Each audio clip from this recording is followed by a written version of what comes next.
Hello, everyone. This is Michael from the Audible Local Ledger in Mashpee, Massachusetts, reading the Providence Journal for today, Thursday, May 22nd, 2025. First, let's start with the weather.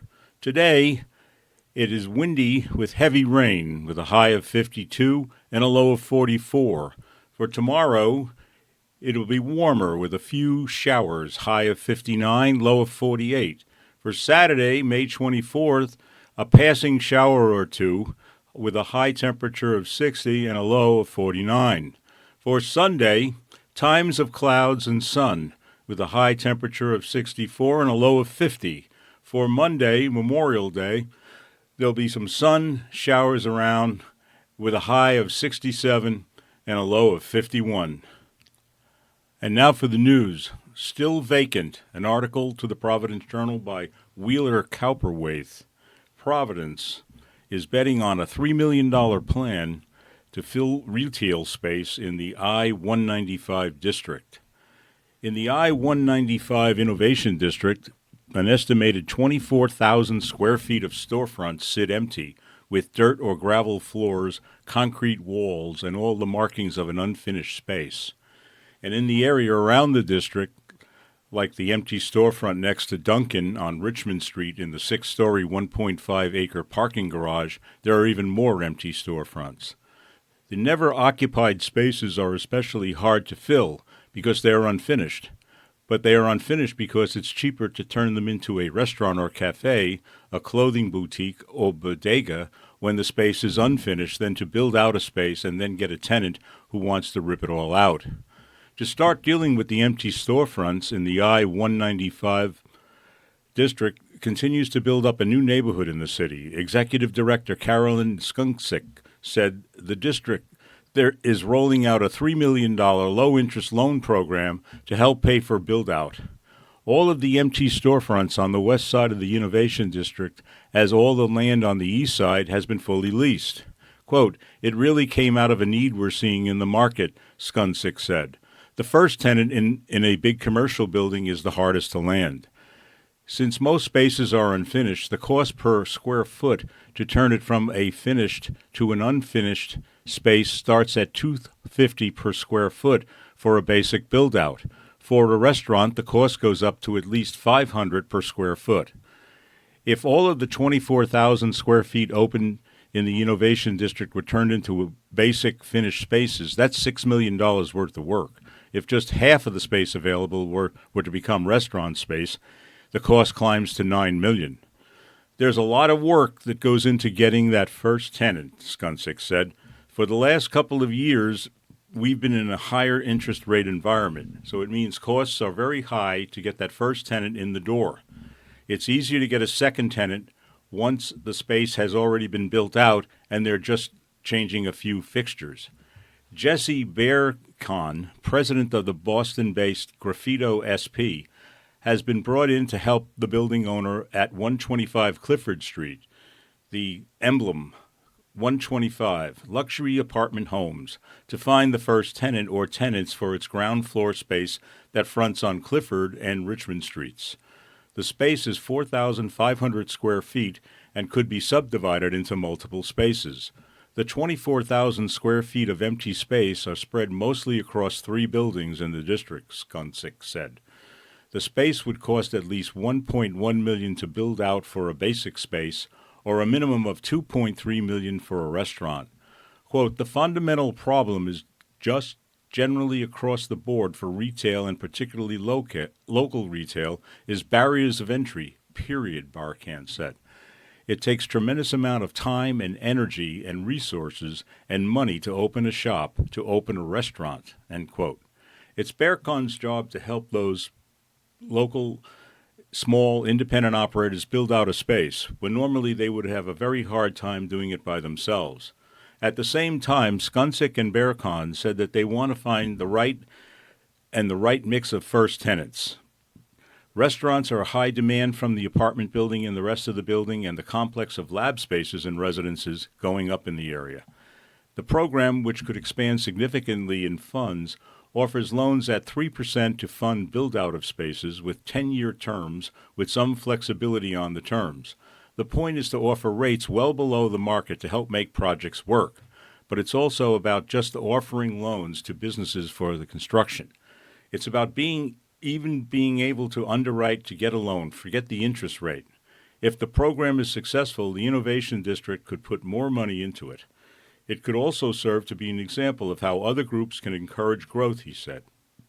The loan project also represents a coordinated effort to fill all of the empty spaces rather than trying to pick off pieces, he said. This is part of a long-term interest and commitment to the Jewelry District, Barracan said. While the loan project is focused on the I-195 district land, it also expands to a quarter-mile outside of the district. Skuncic said she's been eyeing empty storefronts at the bottom of Richmond Street parking garage, which recently went from dirt floor to concrete to deal with moisture as a space that could benefit. That space has been empty since the parking garage was first built, an illustration of how hard it is to get the first tenant in the door. Quote, "We really want to prioritize using these funds for projects that have a significant impact on the immediate district," Skuncic said. End of article. Next article, The Lay of the Land on Out-of-State Homebuyers, an article by Wheeler Coperwaith in the Providence Journal. Out-of-state buyers only purchase about a quarter of single-family homes and condos in Rhode Island, but account for nearly half of sales over $1 million. Data provided by the Rhode Island Association of Realtors and analyzed by the Providence Journal shows that 3,404 homes sold for over $1 million between 2019 and 2024, and out-of-state buyers purchased 47% of them. An important caveat, however, is that the home prices nearly doubled during that time period. A home that cost $500,000 in 2019 could have sold for $1 million in 2024, for instance. The median single-family home price was about $250,000 at the start of 2019, and it grew to about $495,000 by the summer of 2024. It's worth keeping in mind that the high-end properties are often purchased by buyers who create limited liability companies that obscure their identities from public view. A Florida millionaire like Paul Shiverick, who registers a limited liability company, or LLC, to buy a vacation home, wouldn't be identifiable as an out-of-state buyer. So, in some pricey communities, the number of out-of-state buyers may even be higher than the data suggests. Where are the high-end buyers coming from, and where are they going? Here are some of the home states of buyers that account for most sales over $1 million. Massachusetts, 522 sales, equaling 15%. Connecticut, 267 sales, 8%. New York, 213 sales, 6%. Florida, 117 sales, 3%. California, 97 sales, 3%. New Jersey, 54 sales, 2%. Here's where out-of-state buyers bought most homes for over $1 million. In Newport, 214 sales. In Narragansett, 151 sales. Providence, 144 sales. Westerly, 140 sales. Portsmouth, 114 sales. Barrington, 92. Jamestown, 91 sales. South Kingstown, 83 sales. New Shoreham, 82 sales. Charlestown, 74 sales. Here are the cities and towns that saw the most purchases of homes over $1 million overall, including sales to Rhode Island-based buyers. Newport, 435 sales. 214 out-of-state sales. Providence, 365 sales, 144 out-of-state sales. Narragansett, 295 sales, 151 out-of-state sales. Barrington, 239, 92 of which were out-of-state sales. Westerly, 224 sales, 140 were out-of-state. Portsmouth, 221 sales, 114 out-of-state sales. Jamestown, 214, 91 were out-of-state. South Kingstown, 165 sales, 83 were out-of-state. East Greenwich, 162 sales, 68 were out-of-state. And last 10, New Shoreham, 155 sales, 82 were out-of-state. Chris Whitten, president of the Rhode Island Association of Realtors, said that there's been an uptick in buyers from New York in recent years, which is especially noticeable with properties that sell for over $1 million. That was one of the biggest surprises for local real estate agents, he says. But it made sense, right, he added. With the pandemic, you're looking at people that wanted to get out of the city. And I can live near the beach. And for how much money? Yes, let's do it, end quote. A small subset of buyers who purchased homes in Rhode Island were coming from even pricier coastal communities of Nantucket and Martha's Vineyard. Between 2019 and 2024, 28 people from Martha's Vineyard bought in Rhode Island, and 6 of those sales for over $1 million or more. 10 bought properties in Providence. During the same time, 7 people from Nantucket bought homes in Rhode Island, and 4 of those sales were for over $1 million. Nantucket residents accounted for 1 sale in each of the following: Bristol, Newport, Jamestown, Central Falls, East Greenwich, and Little Compton, and Warren. End of article. Next article. Barletta settles charges over contaminated interchange soil. An article by Patrick Anderson in the Providence Journal.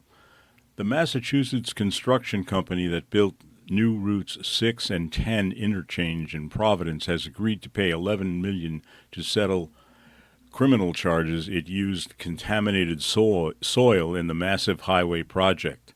The civil settlement between Barletta Heavy Division and Rhode Island Attorney General Peter Narunha closes a legal dispute that began in the middle of the COVID pandemic and has effectively sidelined one of New England's biggest transportation contractors for more than 2 years. Barletta is also one of the defendants in the state lawsuit against companies who have worked on the now demolished westbound Washington Bridge. Narunha called the size of the settlement unprecedented in a case like this. He brought state criminal charges against Barletta in January of 2023 after the Canton, Massachusetts-based company had already paid $1.5 million to settle federal charges brought by the U.S. Attorney's Office over the same contested construction fill.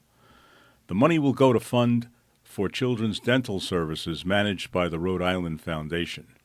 Companies that treat our state as a dumping ground and place the health and welfare of Rhode Island at risk, as Barletta has here, must face real consequences for their unlawful conduct, quote, Narunha said at Wednesday's May 21 news conference at his office to announce the settlement.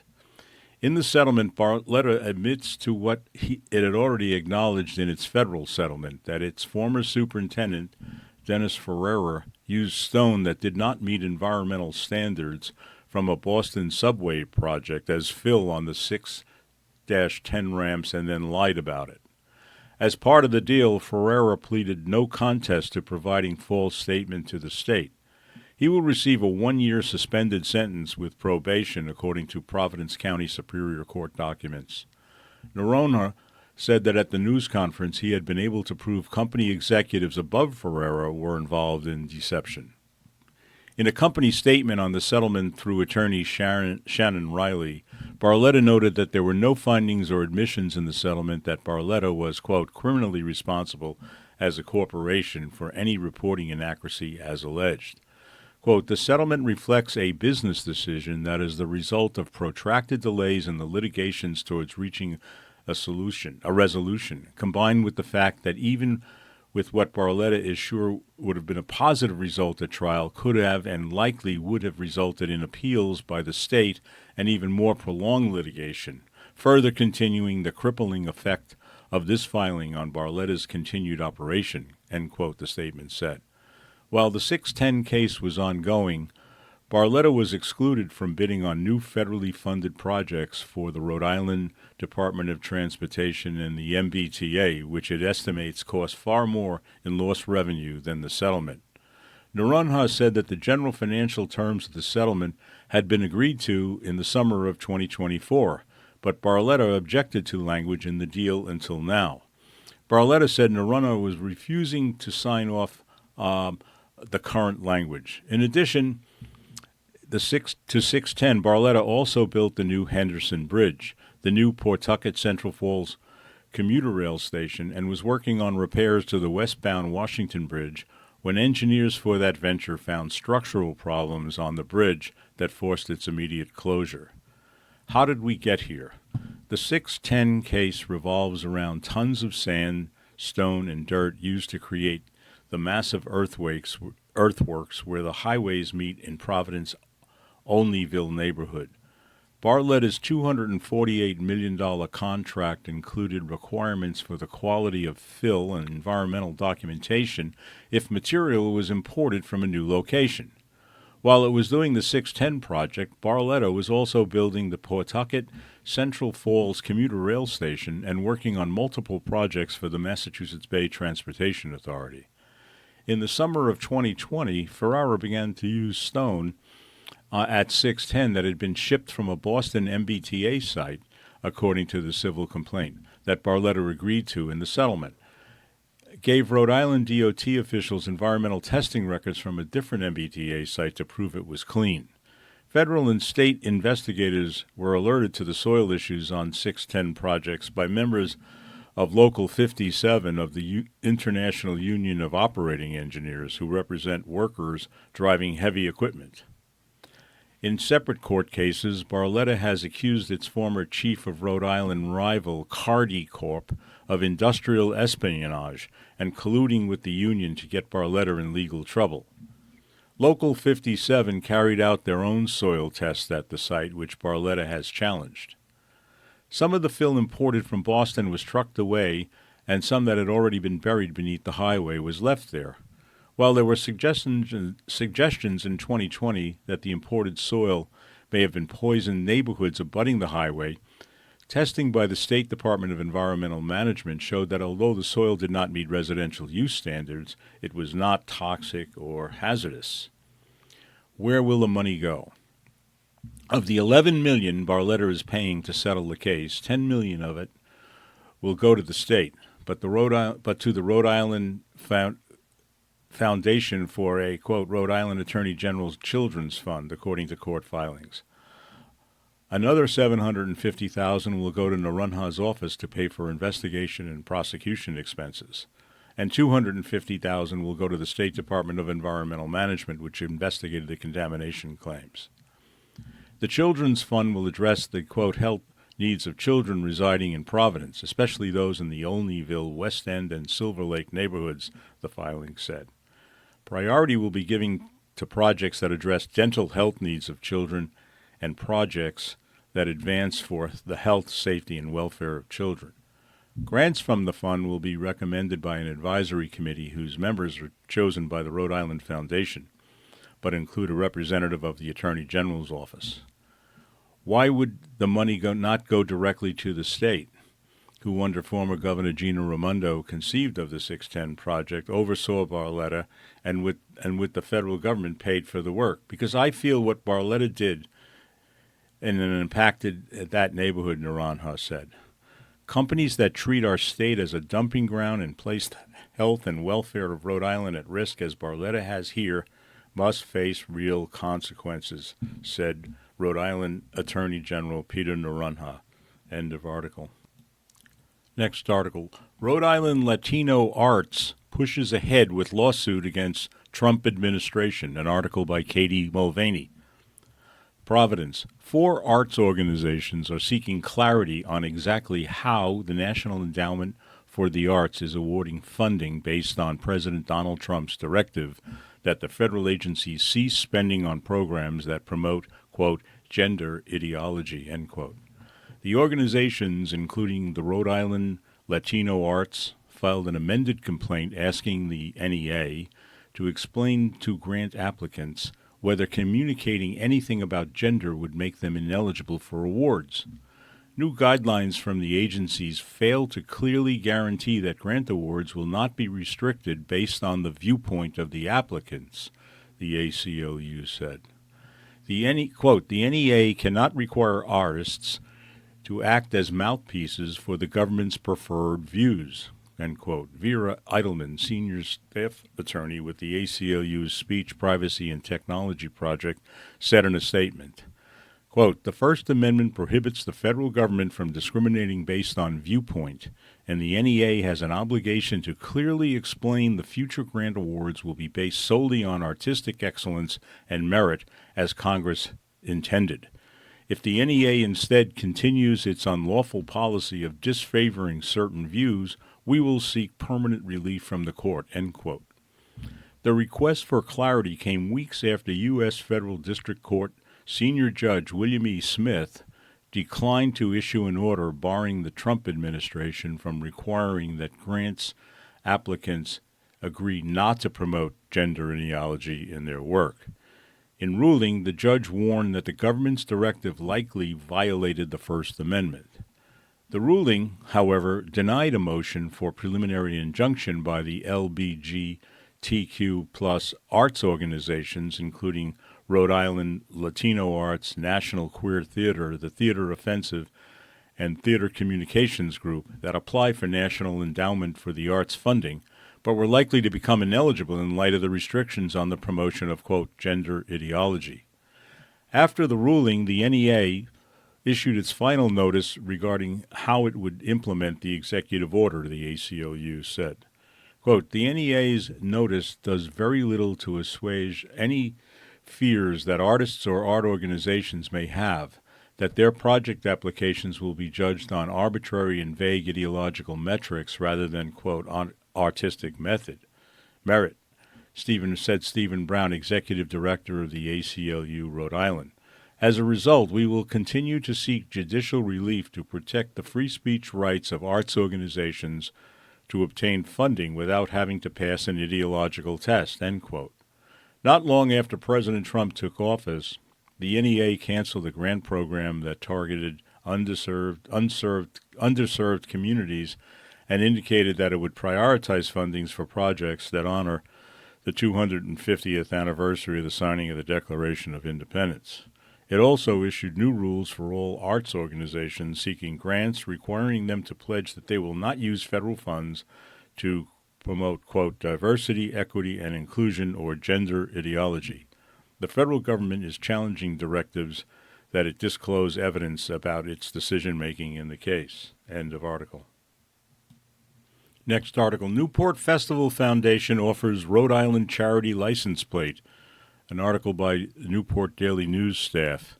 Newport Festivals Foundation, the nonprofit behind the Newport Folk Festival and the Newport Jazz Festival, announced the debut of a charity license plate for Rhode Island music lovers. Proceeds will support the foundation's free music lessons program, providing free private and music lessons for all Rhode Island students. A number of limited pre-order plates are available now. Visit newportfestivals.org/license to be one of the first to receive a Newport Festivals plate. After the pre-orders reach their capacity, orders must be fulfilled through the State Division of Motor Vehicles. The license plate features logos of both the Newport Folk Festival and the Newport Jazz Festival, along with the slogan, quote, music plus hope plus community along the bottom of the plate. Each license plate costs $42.50, with $20 going to the Newport Festivals Foundation Free Music Lessons Program. Those interested in obtaining a plate should note that the festivals must obtain a minimum of 600 pre-orders before the plates can be produced and distributed. Pre-orders are non-refundable. All information and payments will be collected and put into escrow account until that number is met. Applicants will be notified when the minimum number of orders has been reached and when they expect the plate. For more information about the plates, visit newportfestivals.org/license. End of article. Next and final article. McKee nominee for PUC seat gets a Senate hearing. An article by Catherine Gregg in the Providence Journal. The Rhode Island Senate is poised to approve Governor Dan McKee's appointment of Karen Bradbury, the wife of AFL-CIO President Patrick Crowley, to a plum spot on the state's rate-setting utility regulating Public Utilities Commission. The approval is virtually guaranteed following the unanimous endorsement she received by the Senate Commerce Committee after a hearing on May 20th, at which supporters, including her current boss at the state's Office of Energy Resources, sang her praises. Bradbury's LinkedIn page describes the trajectory that led her from SEIU union organizer to projects director on Senator Sheldon Whitehouse's staff to her current 2.5-year stint as administrator of energy programs for the state. Quote, Karen has all the professional and personal attributes that one would want when considering a commissioner to the PUC, Christopher Kearns, the acting chief of the state's energy office, told the Senate panel. Why it matters. Decisions by the PUC directly affect Rhode Islanders' pocketbooks. If confirmed by the Senate, Bradbury will assume the seat last held by former Senate Majority Leader Jack Ravens on the 3-member commission that decides much of Rhode Island's pay for their gas and electricity and much more.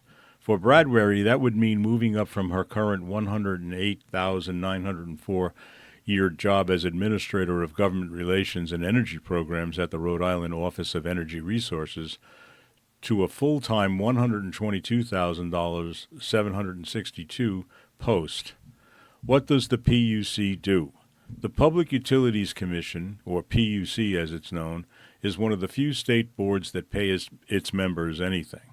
Its portfolio is as wide as, quote, a quasi-judicial tribunal with jurisdiction powers and duties to hold investigations, hearings involving the rates, tariffs, tolls, and charges of railroad, ferry boats, gas, electric distribution, water, telephone, telegraph, and pipeline utilities, the location of railroad depots and stations, and the control of grade crossings.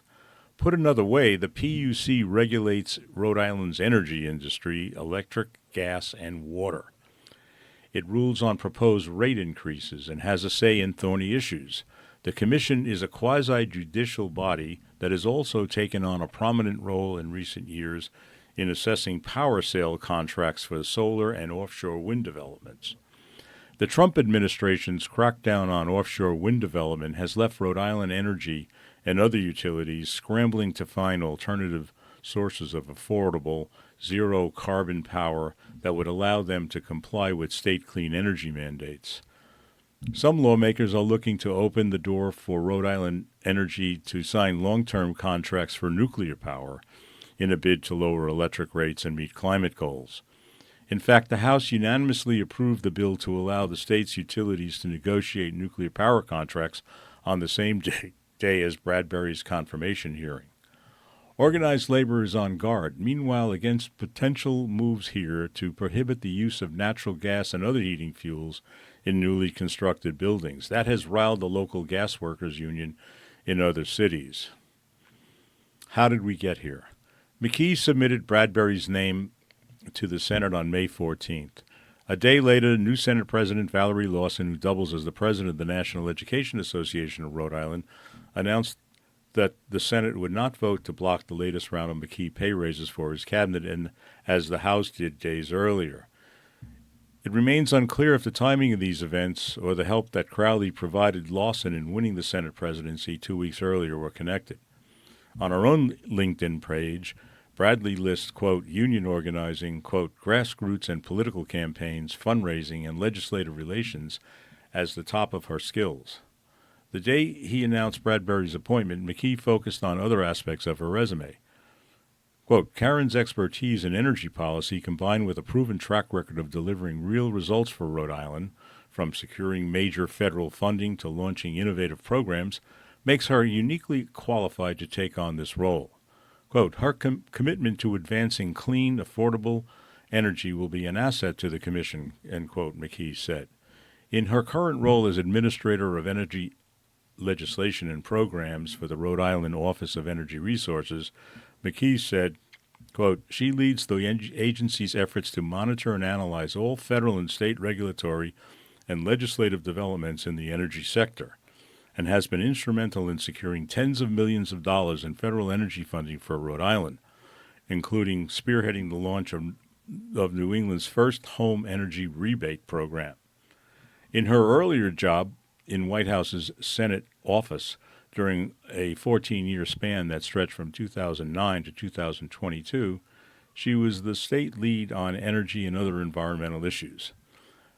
Bradbury told the Senate Commerce Committee, we must look at the current landscape as a jigsaw puzzle. The cost to ratepayers, the enforceable greenhouse gas reduction mandate set by the Act on Climate, the burden on our frontline communities, and the state's transition to a clean energy economy are all moving pieces of this puzzle.